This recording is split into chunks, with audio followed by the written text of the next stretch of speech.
I get my news from NPR, New York Times, local newspapers, and social media. I get my news from Facebook. I get my news from social media. Get my news and information mainly from the news and some parts social media. I always go to Twitter first, or usually a local news site like ABC, NBC, something like that. There's been a big debate between social media and the newspaper. We asked students at Cabrini on how they feel social media compares to the newspapers. Social media has made news instantaneous these days. Anyone can be a news reporter and anyone can get it out immediately. Consequently, there's very little fact-checking going on, and that's really a problem with the veracity of news, with the truthfulness of news, because if someone puts it out, it just gets retweeted and resent and re-emailed, and pretty soon that piece of news is out all over the world. Might not be true, but it's still sent to everybody. I think it goes hand in hand to a degree. I don't think that there's that much of an advantage by tweeting your stories as much as it's just writing for a newspaper. I've noticed in writing for a newspaper that you can do both at the same time, and both have its own rewards. There's nothing like seeing your story in print, I still think, so that's why I like seeing newspapers still around. But with the way the web is, tweeting stories is very common, and I do enjoy that too.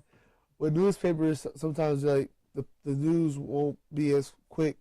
You won't get it as quick. With the news on social media, you'll get it as a live feed.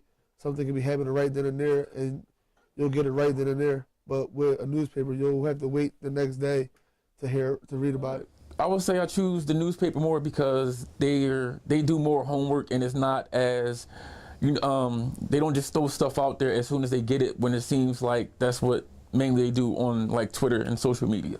Truthfully, I do not read the newspaper on a regular basis. I do read it when it is in front of me, but I find it's more helpful to use the social media and use the internet to find the more reputable news sources. The newspaper, I think, is a dying breed, but I think newspapers will morph into more of an electronic medium, especially the OLED and flexible digital displays will become more prevalent, and the newspapers will be morphed into more of an electronic source as opposed to just print journalism in general.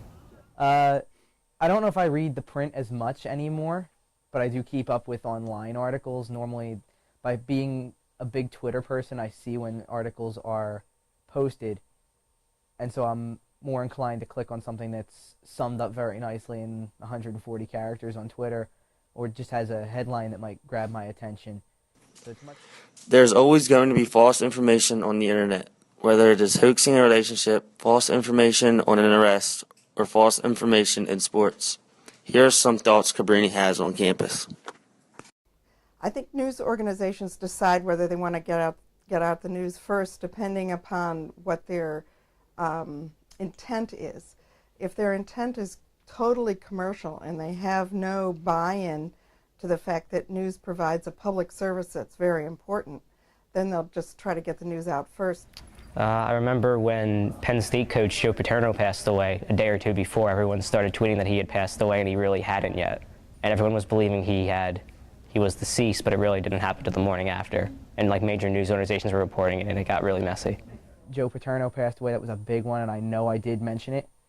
I tied that story with that article, another story that I had where there was a rumor that went around that said the Phillies had traded for David Wright, and I kind of bought it for a little while. I didn't write anything just yet, but I tweeted about it in a sense to say I don't know if it's true or not, and I'm going to wait until someone says it's true. But a lot of people I saw who I follow who are doing the same thing that I'm doing completely bought into it. Had to do with sports. Someone says there's a trade, a team got this person, and actually didn't go through. They just jumped the gun a little bit. There's been rumors about like all different types of celebrities dying, and it's not been true, and all kinds of stuff. So definitely once or twice. Like many people, yes, I fell victim to false information, like what happened, the situation with Lil Wayne and what teams he was reporting out through Twitter and social media. I think media literacy education is really, really important in the United States. That if media flows really freely, then it's the obligation of the media consumer to check out the source from which they're getting the media. And that's really what has to take place. You have to have confidence in who's putting out the story before you believe it. I trust sources such as NPR and the Associated Press because they have a long-standing tradition of being credible and relaying the best information the quickest. The only way that you can really control what goes out in social media is to filter it. And I think that that's totally contrary to the way social media works. If you have a filter, then you're controlling the information.